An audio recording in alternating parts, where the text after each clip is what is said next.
We tend to live our lives based in what we believe to be true about ourselves, our world, our capabilities, our limits. Would you agree with that? That pretty much we do that. As I began to understand this principle that is so well described in some of our most ancient and cherished traditions, what I found was that our beliefs, our limits, our capabilities, who and what we believe we are, more often than not, they come from other people, what other people tell us, what science tells us, and what ancient religions have told us, what culture and history and our own families and friends have told us. And as well-intentioned as all those things are, my question was, what if they're wrong? What if they're wrong? What if about 1,700 years ago, there was an idea implanted into our global consciousness that says maybe we're not as powerful as we've been in the past, or maybe we cannot heal our bodies, or create peace between nations, or interact with the forces of nature the way that we have in the past. Let me ask, how many think that there is a power, a force within you that has yet to be tapped? That is unleashed. Why aren't you using it? If it's there, why don't we use it? I ask myself the same question. We live our lives based upon what we believe to be true. What if those beliefs, as well-intentioned as they are, what if they're wrong? Just how powerful is belief in our lives? Well, I'm going to tell you just a little secret that I've learned. Before I offer a program in this country, I usually test it out in a couple of other countries. And my thinking is, if I can convey the idea through a translator to non-English speaking people, maybe it'll make sense here. And one of the first things I found is that you cannot simply walk into a room full of people and say, hey, there's a power that lives within you that is yet to be tapped. Because your left brain is going to say, oh yeah? How do you know? Prove it to me. Show me. I think that we're willing to change what we believe to be true about ourselves if we're given a good reason to change those beliefs. So we're going to talk about the discoveries that change who we believe we are. What does science say about who we are? We're going to come to the conclusion, to the understandings that you and I are not limited by the laws of science. And there's a little asterisk right there, because that means as we understand those laws today, we are not limited by the laws of biology. You're not governed by your DNA the way you've been conditioned, and I was conditioned to believe that we are. We are not bound, we are not limited by the laws of physics as we've been led to believe those laws exist today. And I'll tell you what, if you free yourself of the laws of biology and physics, tell me what we can't do. You tell me. We're not limited by the laws of science as we know them today. And I'd like for you to have the opportunity to experience, not just talk about, but to experience the healing language in the field of intelligent energy that connects everything, the field that is now being called the divine matrix. How many are familiar with a brilliant teacher named Neville? He was an early 20th century teacher and philosopher, simply went by the name Neville. He wrote a book in 1952. It was called The Power of Awareness. It's a simple book. Each chapter is about a page and a half long, and you'll read that chapter and you'll think about it for 2 weeks. Really powerful stuff. 1952, Neville wrote The Power of Awareness, and his stated intention, he said, the reason I am writing this book is, quote, he said, to reveal our infinite power against which no earthly force is of the slightest significance. Think about that. Do you believe you have a power within you over which no earthly force is of the slightest significance? Do you honestly believe that? Do you want to believe it? Let me ask that. Do you want to believe it? That's all it takes.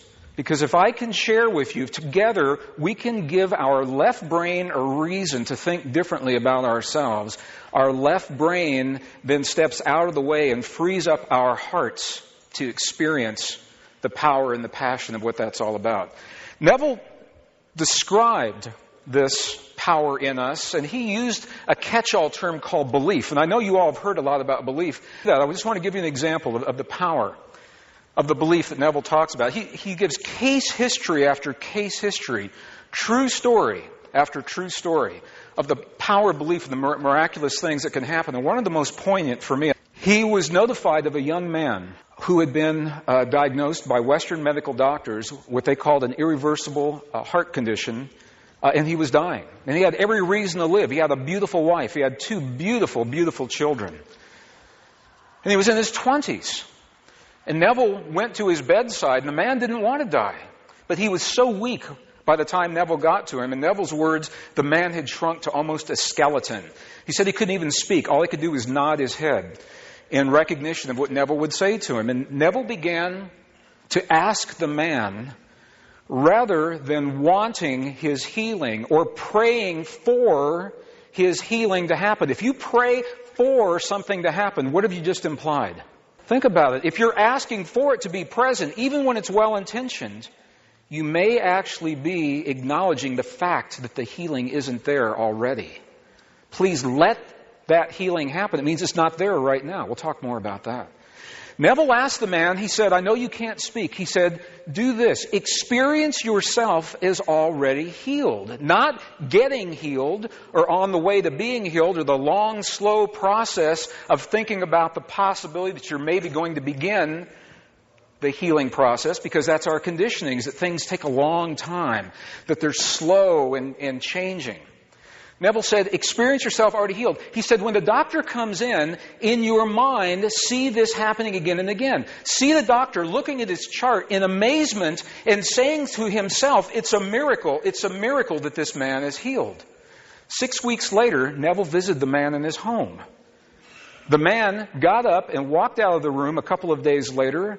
The doctor said it was an unexplained, spontaneous miracle.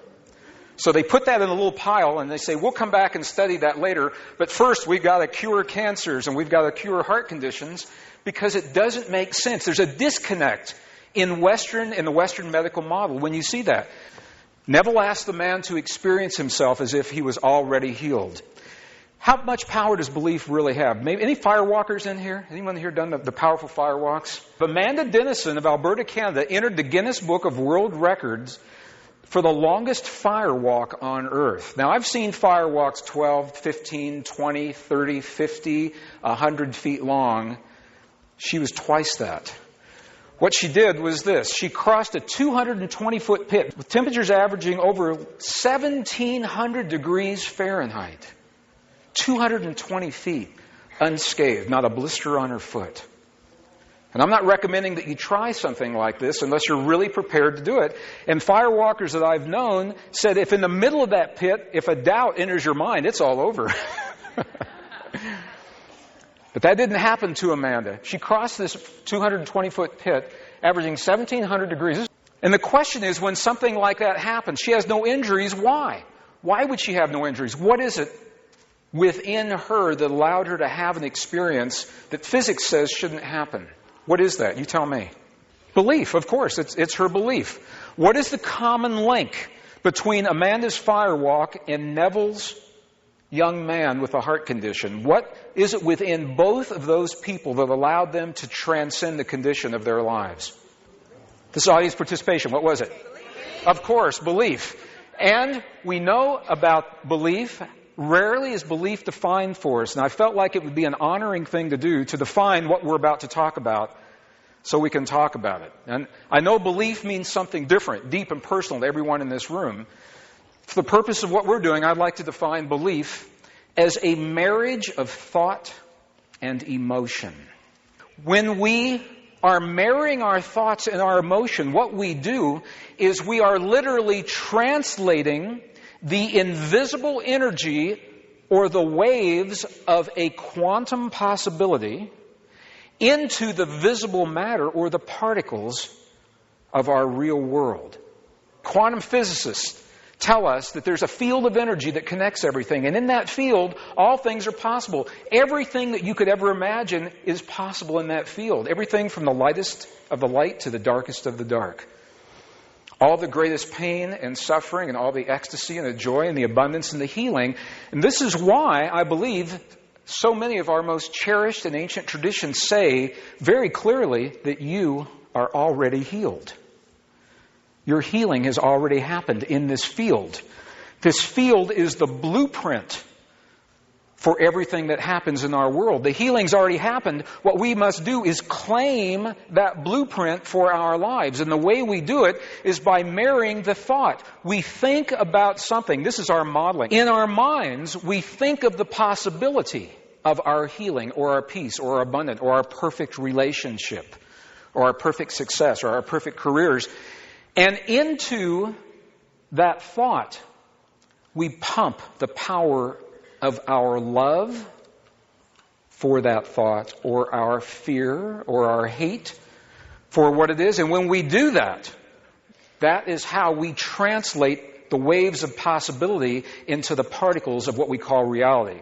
Thoughts and emotions. I've done this enough years ago. This is the 20th year we've offered this work in one form or another. And I thought I would bore you if I talked about thoughts, feelings, and emotions. And I'm finding a lot of people are asking me, how do you define? What's the difference between thought, feeling, and emotion?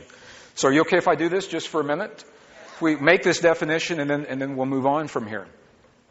Thought, feeling, and emotion. This comes right out of an ancient Sanskrit text. They're showing the energy centers in our body.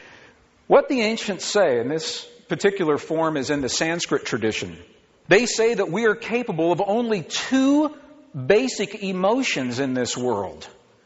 And they happen in the lower energy centers of our bodies. We're capable of what they call love and whatever you think the opposite is. So love and hate. And when you get really deep into the traditions, they're the same thing. But those are the emotions that come from these lower energy centers. They are a power source. A power source. And from that power, it's what we use to tear down the walls and break down the barriers of everything that stands between us and our most cherished desires. However, that power source is scattered. And if you've ever known someone that lives only in their emotions, you ever known anybody, maybe you live in your emotions, life can get a little chaotic when you're living only from these energy centers here, because the emotion has to be given guidance, direction. And that guidance is from the upper three energy centers, according to Sanskrit traditions, that we call thought. Now, when we marry something that we're thinking about with the power of our love or our hate for that something, what happens is we create what we call a feeling. And by definition, feeling now is the union of thought and emotion. Does that make sense? You okay with that? We think about something, and into that thought, we fuel it, we imbue it with life through the power of our love or our hate for that thing. Does that make sense? You okay with that? When we do that, what's the one energy center that hasn't been accounted for? Our heart. And this is why the language of the heart is literally the language that allows us to create in our world. It's from our hearts where the ancients say this great battle happens. The battle between what we feel in our emotions, or what our emotions are saying to us, and what logic is dictating. They come together and the great battle happens right here in the 7-layer liquid crystal oscillator that we call the human heart. And when we do that, by definition now, we have feelings. Fear is a feeling. Sadness is a feeling. Joy, compassion, those are feelings. And those become our beliefs. And those experiences are the language that we use to create with. So, belief is the marriage of our thoughts and our emotions. It translates the invisible possibilities of what we feel into the visible matter of our world, of our bodies, and the events that are happening around us. So, when you ask the question, who are we? I can say that you and I are literally reality makers. We're transformers. We transform the possibilities that we can't see into the things that are real in our lives. The key is, however, that we can make only what we believe. Isn't that interesting? We can make only what we believe. So the new discoveries in science now confirm that we're not limited by those laws of biology. We're not limited by the laws of physics, at least the way we've come to understand them today. So the question, the great question in science, are you and I simply passive observers, cruising through life with very little effect on our world, on our universe, on one another? Or are we powerful creators? This is the great quandary that science is struggling with right now. It's the kind of thing that Einstein just made Einstein crazy when they were asking these kinds of questions.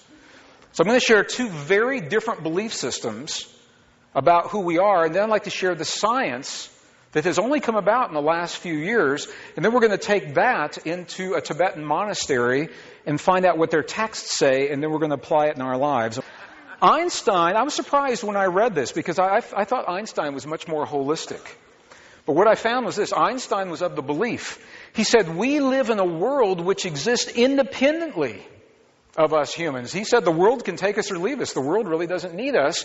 He said, which stands before us like a great eternal riddle, at least partially accessible to our inspection and thinking. He says if we're lucky, maybe we'll understand a little bit of what this world is all about, on the one hand. On the other hand, there was a colleague of Einstein's, John Wheeler, Princeton University, a contemporary of Einstein's. They worked together. They had very different ideas about who we are in the universe. Wheeler said just the opposite. Wheeler said we could not even imagine a universe that did not contain us. He said because the very building blocks, the stuff the universe is made out of, are our acts of looking at the universe. Now think about that. He said the act of us observing our world is an act of creation unto itself. Just by looking, there are no passive observers, is what he's saying. There's no passive observers. The act of us looking at our world, our awareness, is going to create whatever we are expecting to see while we're looking. What a very, very different way of seeing things. They're both working with the same data. Very different way of seeing things. Well, if we'd like to know who we are, for the last 90 years or so, physicists have done their very best to convince us all that we're made out of tiny particles of energy called quantum energy. Have you all heard that before? And they've convinced me. I mean, I'm with them right now. So 90 years they've been trying to convince us that we're made out of quantum particles on the one hand. On the other hand, now that they've got the equipment that can really look at what these particles do, and these particles do miraculous things, they say, well, that has nothing to do with your life. You're made out of these miraculous particles, but it doesn't mean you can do the miraculous things those particles are doing. For example, quantum energy can be what we call visible matter. It can be a particle. That's what you and I are today, right here. Visible quantum energy. That same particle can exist in the way that you can't see it, as invisible energy. It's still there. It's just changed its expression. Quantum energy can be invisible energy, waves. A quantum particle can exist in one place. It can exist in two places at the same time. It can exist in many places at the same time. And no matter where those particles are, they're always connected. Always connected, as if they are one and the same, no matter where they are. Quantum particles are not limited in space and time. Quantum particles are not limited in time. In other words, physicists can take a quantum particle, and they know everything about that particle that makes it as it is, and what has to be in place for that particle to exist, okay? They can take it from the past 5 minutes ago and bring it into the present, okay? And they can change it in the present, and when they do that, it changes everything that happened in the past for it to get there. That's a mind-boggler. What they're saying is that in physics, those particles have the ability to go back in time and change their behavior. And they're asking, are we doing that? Do we have the ability to do that? Maybe we do it all the time. Maybe we do it so frequently, it's so common, we don't even think about it. Maybe the world that we see right now is as it is because of what we've learned from our past, and we're applying it now. Maybe the world would be in a much worse place, a worse condition, if we hadn't learned from our past. But this is what they're finding. So my question to you is, all those quantum particles, are they showing us our limits? If we're made out of those particles, are they showing us our scientific limits, or are they showing us our greatest potential? What do you think? Is it possible that the stuff the universe is made of could be the map of our greatest possibilities if we have the wisdom to see it? And think about that. Can we do everything that those quantum particles just did? The big yes. In documented instances in current and past history, humans have done everything. They have been in two places at once. They have interacted with the past and the future and brought back that information. This phenomenon is so real. U.S. military uses these principles today, something called remote viewing. It's where an individual is trained to be in a room in a given moment of time, and through a facilitator, they are talked into a state of consciousness where time and space don't exist in the same way. And in that state, they can see in their mind's eye, in 1991, for example, where the Scud missiles were located in the battlefields of Iraq without having to send our troops in and risk their lives to do that. That can only happen when these principles are real and we understand them. Because in that state of consciousness, distance doesn't exist. Time doesn't exist. We can do everything that those quantum particles just did. We're all connected. You are not limited to the body that's sitting in this chair right now. I'm going to tell you that right now. You don't end where your skin or your clothing or your hair ends. What the experiments are showing is that the human energy system on the quantum level extends many, many, many miles from the place where our physical bodies reside. You're all over the place. You're in my room right now. And I'm in yours. We're made of the same quantum particles that act miraculously. We're made out of matter. In 1944, the father of quantum theory, his name was Max Planck. He made a statement, and this is a powerful, today it sounds very current. 1944, he made this statement. As a man who has devoted his whole life to the most clear-headed science, to the study of matter, I can tell you, as a result of my research about the atoms, this much. He said, the stuff we're made out of doesn't exist. There is no matter as such. But he went on to say, what we see as matter originates and exists only by virtue of a force. He said, we must assume behind this force the existence of a conscious and intelligent mind. He said there's something out there that underlies, it precedes everything else. He said this mind is what he called the matrix of all matter. There's a matrix of energy that underlies all things. It's not separate from us. We're part of it. We're in that field right now. So we're made of the same stuff that makes this matrix of all matter. What makes us different from those quantum particles? We looked at one quantum particle that could move forward and backwards in time. What makes us different from those particles? Well, we're made of a lot of particles. First of all, and our particles are all held together through a focus of what? Consciousness. Consciousness is what organizes all of those quantum particles into the stuff our bodies and our world are made of. I want to go back to something John Wheeler said, because this is so profound and so powerful. Wheeler said, we're part of a universe that's not finished yet. He said, we're part of a universe that's a work in progress. He said, we're tiny patches of the universe looking at itself and building itself in what he calls a participatory universe. I love that word. Participatory. It doesn't mean that we're imposing our will. It doesn't mean that we're manipulating it or we're controlling. He says we're participating in the way this thing called the universe comes out. Now, I know it's easy to read these words and write them down on a piece of paper, but look at what he just said. He said we're part of a universe that's not finished yet. It's still building itself. What Wheeler is saying is we'll probably never find the edge of our universe. Have you all laid awake in bed at night, as I do so often, and wonder how come they never found the edge of the universe yet? We got the Hubble telescope up there, and it keeps looking, and every time they think they find the edge, there's something there, and then they look beyond that, and you ever wonder why?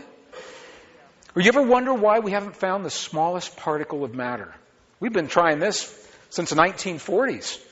They take a little particle of matter in what's called a cyclotron. They get this thing going really fast. They smash it into another particle, just burst it into a bajillion smaller particles, thinking that we're going to find that ultimate smallest particle. And every time they say, we've got it, and then that particle is made of something even more fundamental. You ever wonder why? This is the reason why. What John Wheeler is saying is we'll probably never find the smallest particle of matter. We'll probably never find the edge of the universe. Because what John Wheeler is saying, and you're going to see this, what the experiments are showing is the act of consciousness, us, awareness, looking and focusing with the expectation that something exists will put something there for us to see. The act of us exploring and looking, our awareness, looking with the expectation that something there will always put something there for us to see. What a powerful statement to make.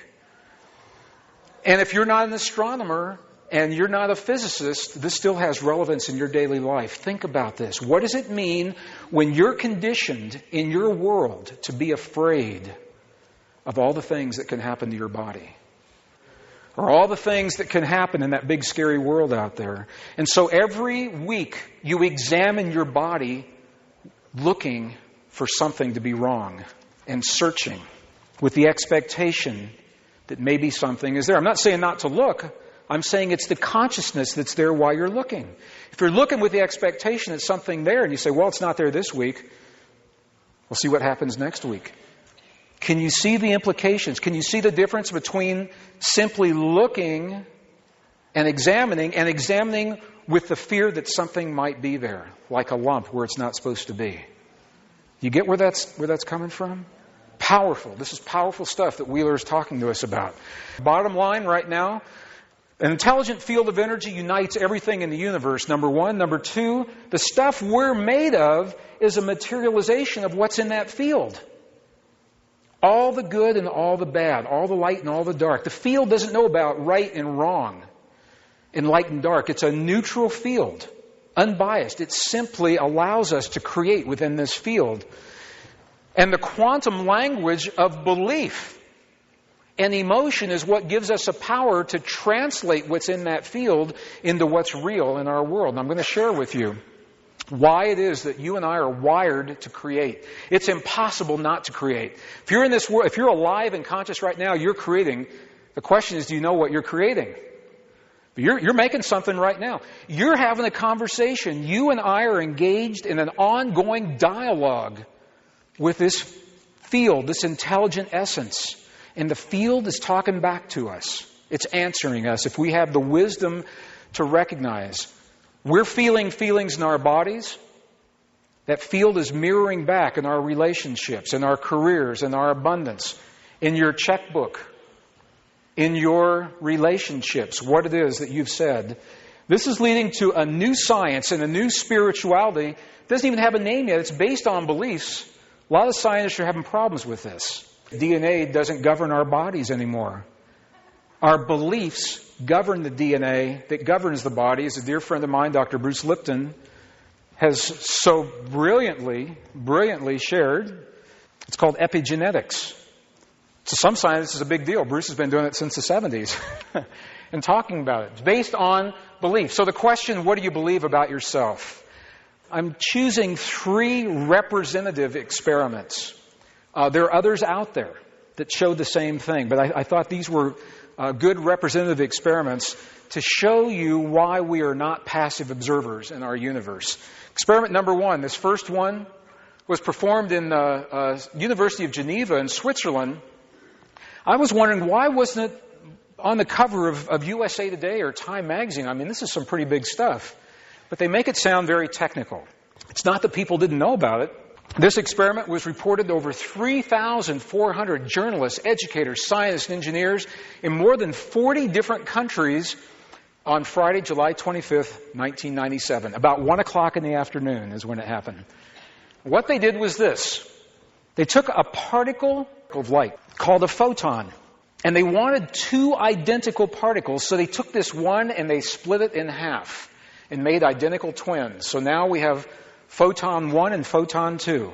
It's particle of light, the stuff, this stage, this room, the physical material of our world is made out of. They put these 2 photons in a little device that was made to shoot them in opposite directions away from one another, 7 miles from the center of this box to that target and 7 miles from the center of the box to that target, so that when they reach their respective targets, right there, they're 14 miles apart. That's a big trip for a little photon. And when they are 14 miles apart, What the experimenters did was a series of experiments. They disturbed this photon. They said they tickled it, is the word they used. They tickled it. So they tickled the one on the right. And when they tickled the one on the right, what they found is the one on the left acted like it was the one that just got tickled.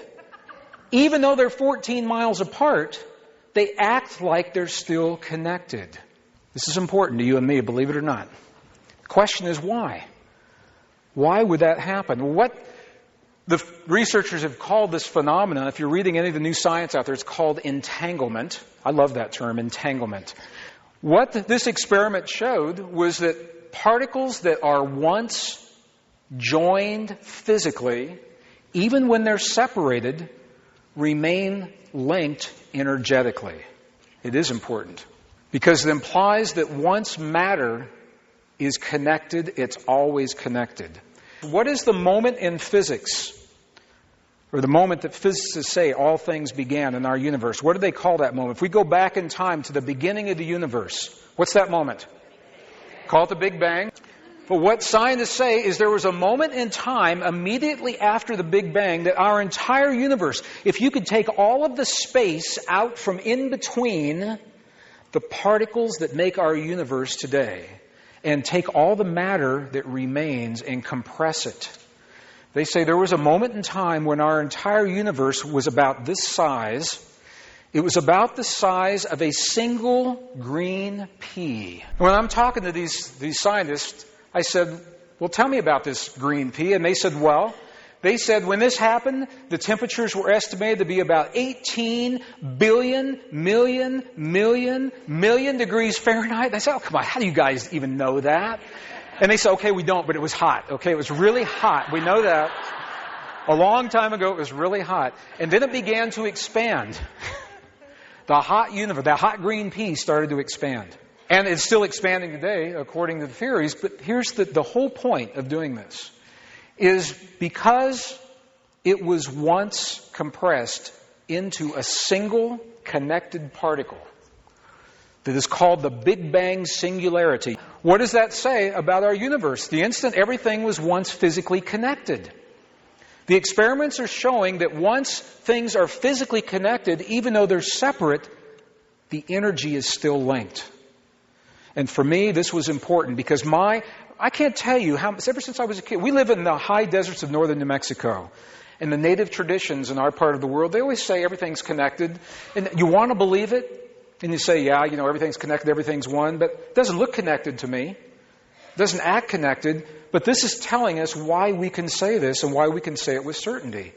Everything that was once connected in the beginning of time, what we call the Big Bang, even though it's physically separate, that energy is still there. And the Geneva experiment is proving that even when we take those particles today and do the same thing, they're physically connected. So the question, are we still connected? Does this make sense to you? Why we would be connected? Is it helpful to know that once something is connected, even though it's energetically, or even though it's physically separated, it's still linked? To me, that's useful. Next experiment. This was done by a quantum biologist from Russia's Academy of Sciences. His name was Poponyan. He took a glass tube. He took all the air out from inside that tube, creating what we call a vacuum, suggesting that tube is empty, and already they got a problem because they know that tube's not empty. They know it's not empty because inside that tube, you're all an expert on what's in there, photons. Photons are in that tube. And they know they're there. The question is, where are those photons? Are they all piled up at the bottom? Are they clinging to the sides? Are they hovering in the air? Where are they? So they built a device to measure where those photons are, and here's what they found. They found that those photons were absolutely random, every one of them. No surprise here. This is just what they expected. It was a good day so far for the scientists. The experiments are interesting, but what's really interesting to me is the thinking that underlies the experiment. The question that Poponyan asked, he said, what happens if we take some human DNA and put it into this tube with the photons? What he's asking is what happens if you take the stuff we're made of and you put it into a tube with the stuff the rest of the universe is made of? What'll happen? Why should anything happen? There's absolutely nothing in conventional Western physics that says that the stuff you and I are made of has any effect on this stage or these walls or the floor or even one another. But look what they did. Put some human DNA into the tube, and look what the photons did. The photons were no longer random. They actually aligned themselves with the DNA. Now, under strict laboratory conditions, for the first time, they're showing what the ancient spiritual traditions have said for a long, long time, that we have an effect on our world. That human DNA is affecting the stuff our world is made of. Now the day changed for the scientists, because they had to look at things differently. The photons became ordered. When the DNA was removed, to their amazement, the photons acted like the DNA was still there. Just like when you tickle one photon 14 miles away, its twin acts like it's still there. The question is why? There's nothing in conventional Western physics that gives us a reason why this would work. It's called the DNA phantom effect, because it happens whether the DNA is there or not. So this experiment, number 2, it says that DNA, the stuff we're made of, directly affects our world. It's the first time under laboratory conditions, to the best of my knowledge, they've been able to show this. Experiment number 3 was done in 1993, the folks at the Institute of Heart Math. It was reported in the Journal of Scientific Exploration. What they were showing is they said that we want to know what is the effect of human emotion on DNA. When we change the way we feel in our bodies, what does it do to the DNA? Well, there's nothing in conventional Western physics that suggests it would do anything to the DNA, but look at what they found. Human DNA was isolated so they could measure its shape and its chemical characteristics. In the presence of what you would call gratitude, appreciation, love, compassion, positive emotions, the DNA relaxed. It changed its shape. It elongated itself. And this is the shape of DNA when we've got really strong immune systems. When the DHEA levels, those youth-affirming hormones in our bodies, are really cranking. That's what's happening right here. What do you think happened in the presence of anger, frustration, jealousy, hate, rage? What happened? Exactly. It wound it up tighter and a little taut, just like that. And all they did was change the way they were feeling. That's all they did. They said individuals trained in feelings of deep love and appreciation were able to intentionally change the shape of their DNA. Human emotion produces effects that defy the conventional laws of physics. You and I have a power within us that is not bound by the laws of physics as we know them today, and these experiments are showing that. So, you put these 3 together, and admittedly, I'm going through these at a high level very quickly. There's a lot more that we could do with these, and if you're interested, it's in the open literature. The new discoveries are showing us this. Number 1, emotion changes the DNA in our bodies. Number 2, the DNA is changing the matter. When we change the way we feel, we're changing our world. If we know how to create the right kinds of feelings. The experiments suggest that this field of energy, Max Planck's matrix, is the conduit that makes this all possible. This field is so new, it doesn't even have one name yet. Some scientists are calling it a quantum hologram. Others are calling it the field. Some are calling it the mind of God. And others are calling it the divine matrix. So we know that this field is out there. This divine matrix, if you want to think about what it is, it's the pure space where everything begins, the container for the universe, the bridge between what happens inside of our bodies and what happens outside of our bodies, and the mirror in the world around us, what we've become. And this leads to what is called the great spiritual mystery. Great spiritual mystery says that there's something we do in our lives that triggers a process inside of our bodies. Once that begins, it interacts with the forces of creation and affects our physical world. So something that we do in our lives affects our physical world. And the experiments just show us how this works.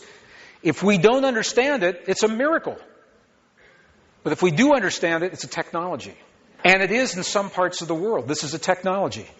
The key is it's something that we do. If we want to unleash that force, would you like to unleash that kind of force in your life? Well, I would as well. We've got to understand how it works, which we've just done, and we've got to speak the language. Speak the language that it recognizes. So I want to go back to this photon experiment one more time. This photon is separated from this one by 14 miles. When this one is tickled, this one acts like it's tickled. The question is why? Why does it happen? The reason it happens is because, number one, we said they were entangled already. Number two, they are said to be holographic. The bottom line for what we're doing here, the way we can think about our world, is in a hologram.